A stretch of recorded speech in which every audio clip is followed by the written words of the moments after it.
आप देख रहे हैं न्यूज़ इंडिया और मैं हूं अरफाज़ अहमद डैंग। आज की खास मुलाकात में हमारे साथ मौजूद हैं एसएसपी क्राइम शैलेंद्र सिंह जी, जो कि एक राइटर भी हैं। इनका एक दूसरा रूप जो है वो राइटर के रूप में है। आप भलीभांति इनको जानते हैं। सर, स्वागत है आपका न्यूज़ इंडिया में। Thank you. शैलेंद्र सर, एक एसएसपी होने के नाते और साथ में एक राइटर भी हैं, आप कैसे दोनों चीज़ें साथ साथ में निभा लेते हैं? और मैंने देखा है आपको काफ़ी जगहों पे आपको जो है मौका मिला डिस्ट्रिक्ट्स में संभालने का, और काफ़ी अच्छे से आपने जो है वहाँ पे काम किए, और साथ साथ में आप राइटिंग भी करते हैं। काफ़ी सारी बुक्स भी आपकी रिलीज़ हुई हैं। पुलिस जो है वो एक लाइवलीहुड है, वो प्रोफेशन है। और पुलिस जो आम तौर पर हर एक आदमी को कुछ न कुछ अपना जीवन चलाने के लिए करना है, एक वो है। और पुलिस मेरे लिए खाली इतना भी नहीं है, मेरा शौक़ भी है पुलिस की नौकरी करना। मैं बाई चॉइस पुलिस में आया हूँ। और जो राइटिंग है, किताब लिखना, तो ये एक मन की जो भावनाएं हैं उनको बाहर निकालने का एक रास्ता है। तो इसमें कोई स्पेशल एफर्ट्स नहीं लगानी पड़ती, एक्सेप्ट कि जो राइट अप लिखने के लिए टाइम निकालना पड़ता है, बस उतना। कैसे मैनेज कर लेते हैं? इसमें जो पर्सनल टाइम होता है, जिसमें कोई आदमी टीवी देखता है, कोई गॉसिप करता है, कोई और इस तरह का अपना टाइम बिताता है, उस समय को मैं राइटिंग में या पढ़ने में यूज़ करता हूँ। मैं नॉर्मली टीवी ऑलमोस्ट नहीं देखता हूँ, एक्सेप्ट कि ऑफिस में जो टीवी लगा है, न्यूज़ चैनल लगे हैं, उससे ज़्यादा मैं घर जाकर टीवी को नहीं देखता हूँ। न्यूज़ के लिए भी इसमें रेडियो में थोड़ी सी न्यूज़ सुन ली जिस दिन छुट्टी हो, बाकी न्यूज़ का ऑलमोस्ट अपडेटेड ही रहते हैं हम। जी। तो जो एंटरटेनमेंट वाला पार्ट है उसको मैं ऑलमोस्ट इसमें कन्वर्ट कर देता हूँ। शैलेंद्र जी, कब से आप राइटिंग कर रहे हैं और क्या कुछ अभी तक आपने बुक्स लिखी हैं? असल में मुझे कोई राइटिंग का शौक़ नहीं रहा, ना मैं कोई एज ए प्रोफेशनल राइटर बना। ये 95 के आसपास की बात होगी कि जो मेरी मन की धारणाएं थी, मन की धारणाएं नहीं कहूँगा, मन के अंदर जज्बात जो कुछ थे, उनको मैं एक शॉर्ट स्टोरी में लिखना चाहता था। तो मैंने लिखना शुरू किया, पहले दूसरी लैंग्वेज में, फिर उसमें मैं समर्थ नहीं अपने आप को समझा, फिर रुक गया, फिर मैंने उसको डोगरी में आके लिखना शुरू किया। तो एक शॉर्ट स्टोरी लिखी, उसको मैं कंप्लीट करने के लिए रीराइट किया। ऐसे कोई 8 से 9 बार मैंने रीराइट किया, तो वो इतनी लंबी हो गई कि स्टोरी के सारे पहलू कंप्लीट करते करते वो नावल बन गई। तो वो मेरा पहला नावल रहा, हाशिए पर। फिर उसको ऑक्सफोर्ड यूनिवर्सिटी प्रेस ने, जो हमारे जम्मू कश्मीर के रीजनल लिटरेचर है, उसमें से मेरे ख्याल में ये पहली किताब है। ऑक्सफोर्ड यूनिवर्सिटी प्रेस ने उसको इंग्लिश में ट्रांसलेट किया और वर्ल्ड ओवर लॉन्च किया। उसको फिर दूसरी भाषाओं में भी ट्रांसलेशन होगी, उसकी पंजाबी में ट्रांसलेशन होगी, हिंदी में ट्रांसलेशन होगी। अब कश्मीरी ट्रांसलेशन जो है वो पब्लिकेशन साहित्य अकेडमी ने किया है, वो पब्लिकेशन की लास्ट फाइनल स्टेज में है। तो उसके अलावा मैंने फिर 2 और नावल लिखे। एक सेवाधनी, वो हाशिए पर तो मार्जिनाइज जो पार्ट ऑफ सोसाइटी है उस पर लिखा। फिर जो चाइल्ड लेबर का थीम है उसके ऊपर एक मैंने सेवाधनी नावल लिखा। फिर आज की डेट में जो कश्मीर में अनरेस्ट है, और उस अनरेस्ट में ह्यूमन पेन जो है, उसकी जो हम नॉर्मली इग्नोर करते हैं, उसके ऊपर मैंने एक रिसेंटली शाया की है किताब। इसके अलावा एक और किताब ऑलमोस्ट वो भी फाइनल स्टेज में है, टाइपिंग और प्रूफ रीडिंग स्टेज पे है। वो भी एक वुमन की स्टोरी है कि वो भी जो मिलिटेंसी की बैकग्राउंड में एक वुमन की अनरेस्ट है, उसको कौन सी दुविधाओं से गुजर के जाना पड़ता है, जो नॉर्मली हम पीछे छोड़ देते हैं, उसको महसूस करने की कोशिश नहीं करते। वो मैंने उस पर लिखी है। शैलेंद्र सर, कैसा लगा जब पहली ही नावल को इतना ज़्यादा प्रोत्साहन मिला? असल में जो पहले ही नावल को साहित्य अकेडमी अवार्ड मिला, तो मुझे इस बात की खुशी हुई कि जो मेरे मन के अंदर इतनी अनरेस्ट थी, मैं इसको लोगों के सामने रखना चाहता था। मैं आज भी ये कहता हूँ कि वो नावल जो है, वो मैंने जो मार्जिनलाइज्ड सेक्शन ऑफ सोसाइटी है, एक तरह से उनके बिहाफ पे एक पत्र है, एक दरख्वास्त है उनके लिए जो समर्थ हैं, जो सोसाइटी के उस हिस्से में हैं जो उनके लिए कुछ कर सकते हैं। तो मुझे इस बात की खुशी हुई कि उस पत्र को, उस किताब को रिकॉग्नाइज़ किया गया है, उस थॉट को रिकॉग्निशन मिली है। मुझे उस बात की बहुत खुशी है। सुरेंद्र जी, आज भी प्रेस क्लब में एक बुक रिलीज़ थी, आप यहाँ पे एज अ गेस्ट के रूप में आए थे, कैसा लगा आपको? आपने सुना यहाँ पे, देखा यहाँ पे, और वो भी जिनकी वो बुक है, जिन्होंने लिखा है, वो भी एक इंस्पेक्टर के रूप में पुलिस में जो है अपनी ड्यूटी सर अंजाम दे रहे हैं, कैसा लगा? विक्रमजीत सिंह, इसने द इरा ऑफ नॉलेज किताब लिख रही है, गोल्डन अबाउट, इंग्लिश में लिखी है। और इसका किताब का पहलू है कि जो हम आध्यात्मिक पार्ट ऑफ लाइफ है, उसके ऊपर इन्होंने जो अभी तक पढ़ा, अपने गुरु से ज्ञान लिया, अपने पर्सनल एक्सपीरियंसेस, उन सब को कंपाइल करके इंग्लिश में किताब लिखी है। बहुत अच्छी इनकी अटेम्प्ट है, मैं इनको मुबारकबाद देता हूँ विक्रमजीत। सुरेंद्र सर, आने वाले समय में और क्या कुछ आपकी सोच है, क्या करने जा रहे हैं? फ़िलहाल तो मैं जो पुलिस की जॉब है उसमें अपना फुल देना चाहता हूँ जब तक मैं सर्विस में हूँ। तो उसके साथ साथ जो भी चीज़ें मन में बची हैं वो मैंने जॉट डाउन करता रहता हूँ।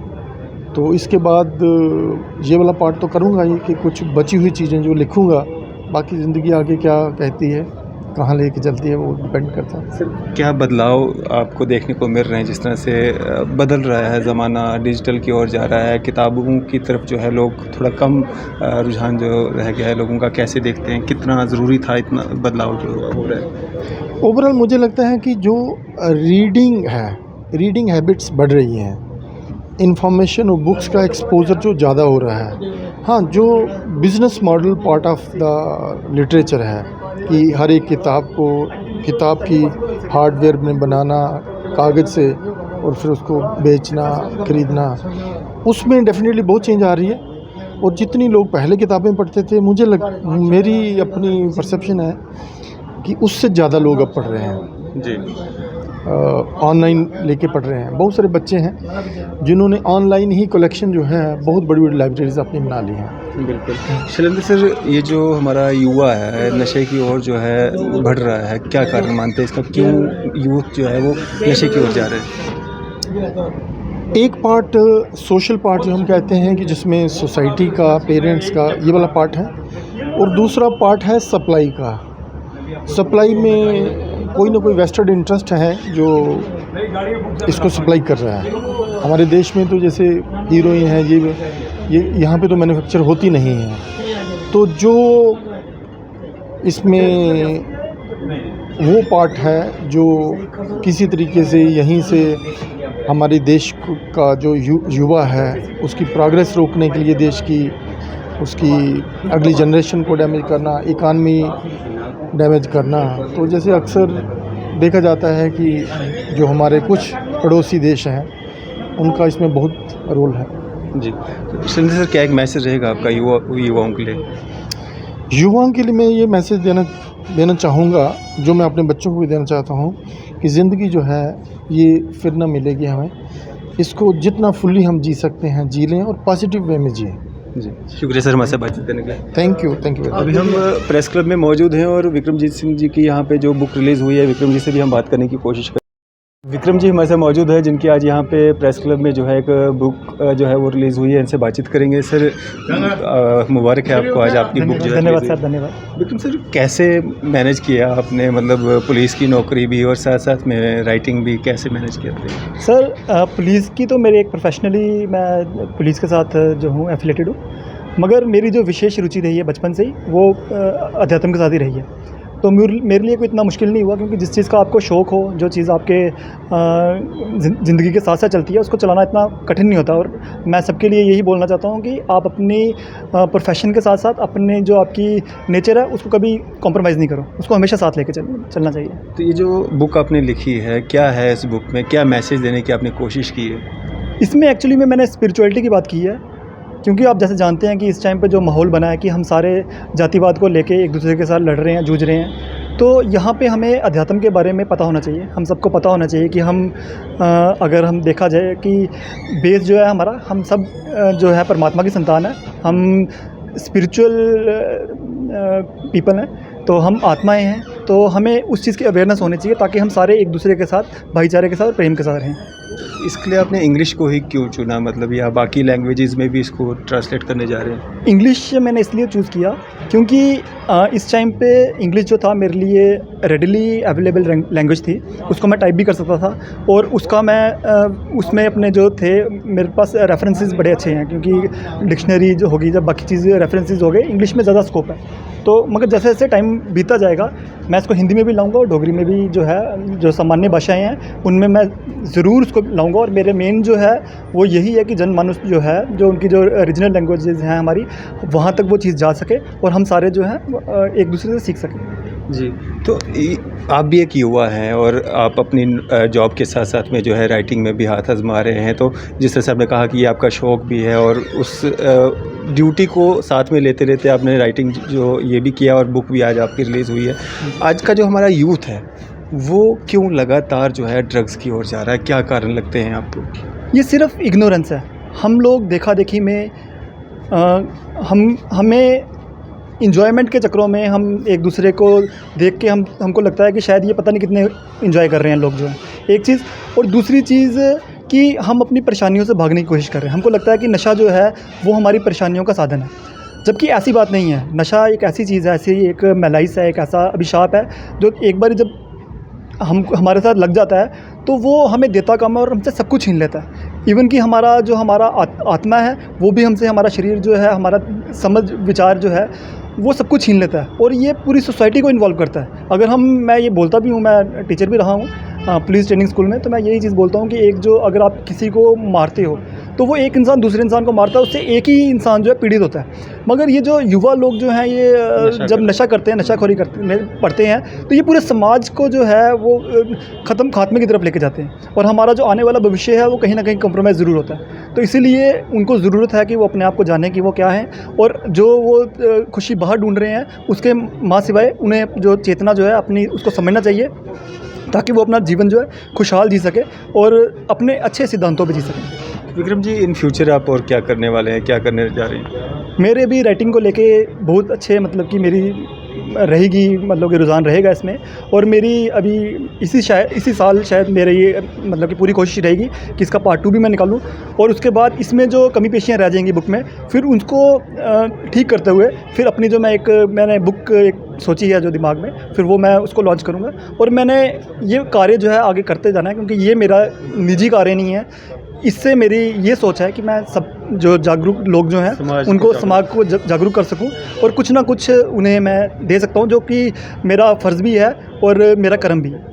तो जब आपके सीनियर्स को ये पता चलता है कि आप पुलिस कर्मी होने के साथ साथ में, पुलिस ऑफिसर होने के साथ साथ में एक राइटर भी हैं, तो कैसा सहयोग मिलता है अपने सीनियर्स का? वो हमेशा ही बहुत ज़्यादा सराहना करते हैं और हर एक जिसको भी मैंने बताया है वो हमेशा से यही कहते हैं कि पुलिस प्रोफेशन में होते आप ये चीज़ कार्य कर रहे हैं तो ये बहुत अच्छा कार्य है। मतलब सब ने मेरे को प्रोत्साहन ही दिया है, मेरे जो सीनियर्स हैं, जब मेरे जो कलीग्स हैं, मेरे जो सबऑर्डिनेट्स हैं, सब ने बहुत बढ़ चढ़ के मेरे को प्रोत्साहन किया है इस चीज़ के लिए। तो ये कब से राइटिंग का शौक़, कब से? मेरे को बचपन से ही लिखने का शौक़ था। परिवार में कोई और भी राइटर है? नहीं, परिवार में कोई नहीं है। हाँ, ये है कि मेरे जो पेरेंट्स हैं, मेरे जो फादर साहब हैं, वो भी स्पिरिचुअलिटी में, मेडिटेशन में वो काफ़ी देर से बचपन से ही वो भी पढ़ गए थे। तो उन्होंने जो अपने आप ही जो संस्कार जो हैं उनके, वो मेरे अंदर भी आए। और क्योंकि मेरा एक थोड़ा नेचर के साथ ज़्यादा रुझान था, मतलब मेरी एक रुचि थी नेचर के बीच में, और मैं जब बचपन में छोटा था तो मैं पोइम भी लिखता था। तो कहीं ना कहीं एक पोइटिक स्पिरिट मेरे अंदर थी और बीच में थोड़ी देर जो रहा कि मैं उलझा हुआ रहा अपने प्रोफेशन को लेके, चीज़ों को लेके। बट फिर आस्ता मैं फिर इन चीज़ों में फिर से अपनी जो बेसिक नेचर है उसमें लौटने की प्रयास कर रहा हूँ। तो परिवार का, घर का, सबका सपोर्ट है? आप मतलब बिना सपोर्ट के तो आप चल ही नहीं सकते।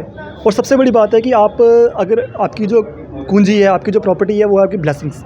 अगर आप सोसाइटी से ब्लेसिंग्स लेते हो, अगर आप अच्छा कार्य कर रहे हो और आपकी इंटेंशन जो है वो अच्छी है, तो सोसाइटी तो आपको ब्लेसिंग्स देती ही है। सुपर नेचुरल फोर्स जो है, जो परमात्मा है, कॉस्मिक फोर्स है, उससे भी आपको ब्लेसिंग्स मिलती है और उसके मर्ज़ी के बिना कभी कोई चीज़ संभव नहीं होती। हाँ, बिल्कुल नहीं होती है। तो युवाओं के लिए क्या एक मैसेज रहेगा आपकी तरफ से?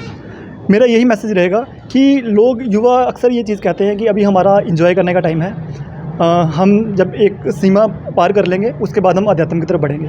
तो मैं ये चीज़ बताना चाहता हूँ कि जैसे मैंने अपने बुक में भी लिखा है, स्पिरिचुअलिटी जो आर्ट ऑफ लाइफ है वो आपको सही जीने का तरीका बताती है। और अगर आप आज कुछ और आपने अपनी सोच बना के रखी हुई है और आपको लगता है कि कोई बहुत बड़ा पहाड़ है जो हमें चढ़ना है, हम बाद में चढ़ेंगे, तो वैसा कभी पॉसिबल नहीं होगा, क्योंकि वे ऑफ लाइफ जो है, जो आप आज जी रहे हैं आप कल भी वही जिएंगे। तो आज से ही वैसा जिए जैसा कि आप आइडियल लाइफ जो है, जैसा आप जीना चाहते हैं, वो आज से ही शुरू करें। तो इसके साथ में कोई शेरो शायरी, सिंगिंग वगैरह ये भी करते हैं या सिर्फ राइटिंग में? मैंने पीछे अब जो कोरोना का टाइम था तब मैंने सिंगिंग भी शुरू की थी, तो 1-1.5 साल मैंने सिंगिंग भी की।